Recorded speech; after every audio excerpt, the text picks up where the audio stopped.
ঘটনাটা এখানে? আপনি কি বাসে আসছিলেন?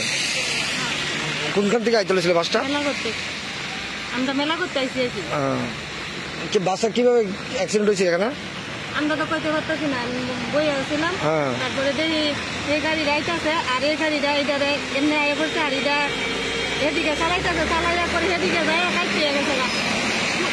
ড্রাইভার আছে না, লিঙ্ক করে দিচ্ছে। তারপরে আমরা বিশ্রামগঞ্জ যাবো, পদ্মনগর এসে এমন তো করতে পারে, আমরা তো আসতে চালান এক সময় কাটতে গেছিল। তারপরে আবার এদিকে ফুলকে মন্দিরে গেছে, আমরা গাড়ি সবাই বুঝতেছি যে আসতে চালান এমন মেলা করতে কিছুক্ষণের মধ্যে আয়া পড়ছে গাড়িটা। ড্রিঙ্ক করে রয়েছে তো, এরপরে এমন করে বুঝতে পারে আমরা তো সব মহিলারা চিল্লাচিল্লি করতেছি। তারপরে কি ড্রাইভার আছে না, জানালাটা খুইলা ছেড়ে লাভ দিয়ে গেছে, লুকাই গেছে। এরপরে কইতাম পারতাছি না স্যার। কেমন মানুষ আহত হয়েছে নি? ও অনেক লোক হয়েছে, তারপরে নিচে গেছে গাড়ি দিয়ে হসপিটাল নিচে। আপনি ব্যথা পাইছে? তো আমি কোনো পায়ে ব্যথা পাইছি, হাঁটতে পারতাছি না। আমার এই গাড়ি চিল্লা গেছে, হাঁটতে পারতাছি না। কোন জায়গায় বাড়ি আপনার? আমার বাড়ি কেন্দ্র। আপনার নাম কি? তোমার